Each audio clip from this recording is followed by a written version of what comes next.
Account हमने सीखा, ठीक है। ये सेकंड है हमारा पार्टनर्स कैपिटल अकाउंट, ठीक है। अब यहाँ पर हमारे पास क्या होता है, पर्टिकुलर सपोज ए और बी पुराने पार्टनर है और जो सी है वो है न्यू पार्टनर। तो जो हमारा सबसे पहले इसमें क्या आता है, बाय बैलेंस ब्रॉट डाउन। तो बाय बैलेंस ब्रॉट डाउन जो कि आपको पुरानी वाली बैलेंस शीट में दे रखा होता है, तो जितना भी आपको दे रखा होता है वो ए और बी में आ जाएगा।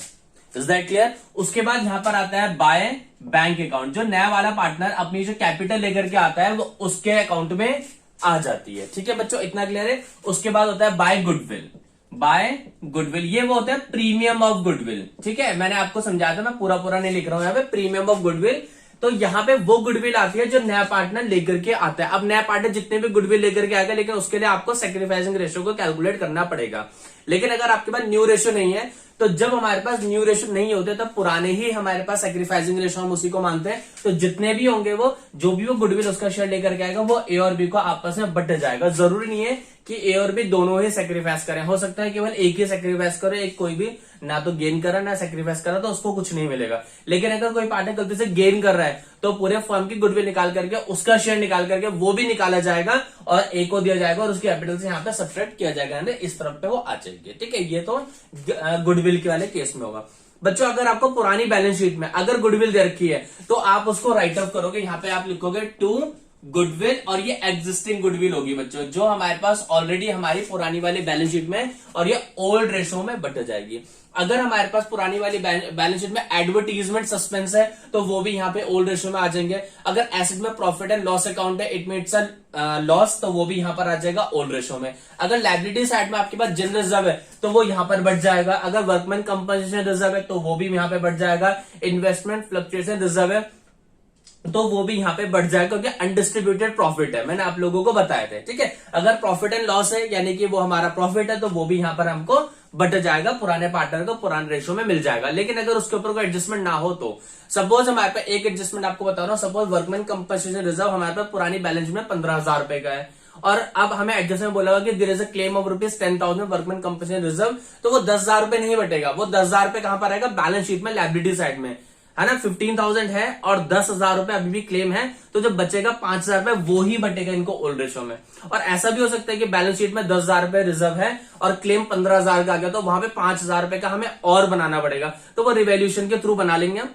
टू वर्कमैन कंपनसेशन 5,000 रुपीज और वो बैलेंस शीट में आ जाएगा लायबिलिटी साइड में, ठीक है। वो तो अनडिस्ट्रीब्यूटेड प्रॉफिट एंड लॉसेस था जो कि आप लोगों को समझ में आ गया और मैं आपको बता भी चुका हूं, ठीक है। अगर प्रॉफिट है तो यहाँ पे बढ़ जाएगा जो लायबिलिटी साइड में होता है, और जो एसेट है वो यहाँ पे राइट ऑफ कर दिए जाते हैं, ठीक है। उसके बाद यहाँ पे अगर रिवैल्यूएशन में हमें फायदा हो रहा था तो बाय रिवैल्यूएशन, तो यहाँ पे रिवैल्यूएशन को जो फायदा होगा इनको ओल्ड रेशो में जो बटा होगा हमें मिल जाएगा। और अगर नुकसान होगा तो टू लॉस ऑन रिवैल्यूएशन, तो जितना भी आपको नुकसान होगा वो ओल्ड रेशो में यहाँ पर आ जाएगा, ठीक है। उसके बाद आपके पास एडजस्टमेंट के अकॉर्डिंग जो भी चीजें होंगी, अगर कोई पार्टनर फर्नीचर लेकर के गया है तो भैया उसके जैसे सपोज ए फर्नीचर लेकर गया तो यहाँ पर जाएगा टू रिवैल्यूएशन अकाउंट, क्योंकि रिवैल्यूएशन के थ्रू जाएगा, और सॉरी तो टू फर्नीचर अकाउंट लिख करके उसके अकाउंट से पैसा चला जाएगा, जितने का फर्नीचर होगा या जितने में वो लेकर के गया। अगर कोई पार्टनर ने कुछ चीज दी है तो वो यहां पर आ जाएगा, यानी कि हम जो पार्टनर को देना चाहेंगे वो सब कुछ इस तरफ पे आएगा और हम जो पार्टनर से लेंगे वो सब कुछ इस तरीके से आएगा। जो भी उनको प्रॉफिट डिस्ट्रीब्यूट होगा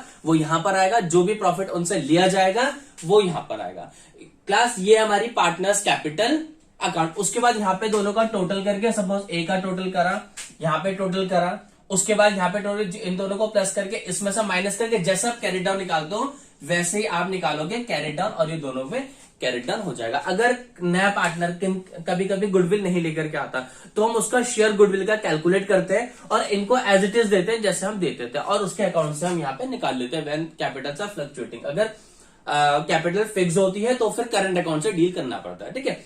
इतनी बार आपको समझ में आ गई बच्चों। इसके अलावा इसमें वही चीजें आती हैं अगर वो एडजस्टमेंट में दी हुई हो, अगर एडजस्टमेंट में नहीं है तो उसके अलावा इसमें जहां तक मैं देख रहा हूं इसके अलावा इसमें और कुछ नहीं आएगा, ठीक है। इसके अलावा इसमें वही चीज आएंगे जो एडजस्टमेंट को पढ़ के आएंगे। मैं आपको एक पूरा क्वेश्चन सॉल्व करके नेक्स्ट वीडियो में बताऊंगा, ठीक है।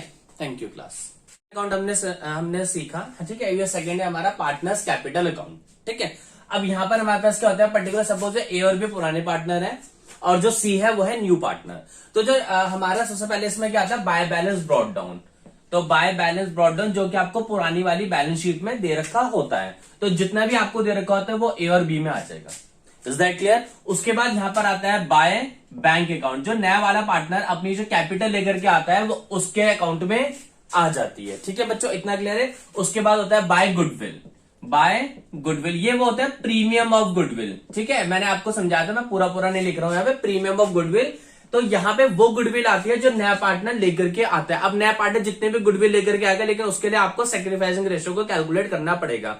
लेकिन अगर आपके पास न्यू रेशियो नहीं है, तो जब हमारे पास न्यू रेशियो नहीं होते तब पुराने ही हमारे पास सैक्रिफाइसिंग रेशियो, हम उसी को मानते हैं। तो जितने भी होंगे वो जो भी वो गुडविल उसका शेयर लेकर के आएगा वो ए और बी को आपस में बट जाएगा। जरूरी नहीं है कि ए और बी दोनों ही सेक्रीफाइस करें, हो सकता है केवल एक ही सेक्रीफाइस करे, एक कोई भी ना तो गेन करा ना सेक्रीफाइस करा, तो उसको कुछ नहीं मिलेगा। लेकिन अगर कोई पार्टनर गलती से गेन कर रहा है तो पूरे फर्म की गुडविल निकाल करके उसका शेयर निकाल करके वो भी निकाला जाएगा और ए को दिया जाएगा और उसकी कैपिटल से यहाँ पे सब्ट्रैक्ट किया जाएगा, इस तरफ पे वो आ जाएगी। ठीक है, ये तो गुडविल के वाले केस में होगा।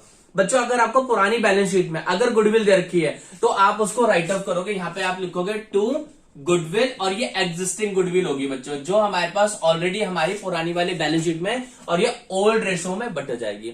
अगर हमारे पास पुरानी वाली बैलेंस शीट में एडवर्टीजमेंट सस्पेंस है तो वो भी यहाँ पे ओल्ड रेशो में आ जाएंगे। अगर एसेट में प्रॉफिट एंड लॉस अकाउंट है, इट मीन्स लॉस, तो वो भी यहाँ पर आ जाएगा ओल्ड रेशो में। अगर लायबिलिटी साइड में आपके पास जनरल रिजर्व है तो वो यहाँ पर बढ़ जाएगा। अगर वर्कमैन कंपनसेशन रिजर्व है तो वो भी यहाँ पे बढ़ जाएगा। इन्वेस्टमेंट फ्लक्चुएशन रिजर्व है तो वो भी यहाँ पे बढ़ जाएगा, क्योंकि अनडिस्ट्रीब्यूटेड प्रॉफिट है, मैंने आप लोगों को बताया था। ठीक है, अगर प्रॉफिट एंड लॉस है यानी कि वो हमारा प्रॉफिट है तो वो भी यहाँ पर हमको बट जाएगा, पुराने पार्टनर को पुराने रेशो में मिल जाएगा। लेकिन अगर उसके ऊपर कोई एडजस्टमेंट ना हो तो सपोज हमारे पास एक एडजस्टमेंट आपको बता रहा हूँ, सपोज वर्कमैन कंपनसेशन रिजर्व हमारे पास पुरानी बैलेंस में 15,000 रुपए का है और अब हमें एडजस्टमेंट बोला हुआ कि there is a claim of ₹10,000 workman compensation reserve, तो वो 10,000 रुपए नहीं बटेगा, वो 10,000 रुपए कहां पर आएगा? बैलेंस शीट में लायबिलिटी साइड में, है ना। 15,000 है और 10,000 रुपए अभी भी क्लेम है, तो जो बचेगा 5,000 रुपए वो ही बटेगा इनको ओल्ड रेशो में।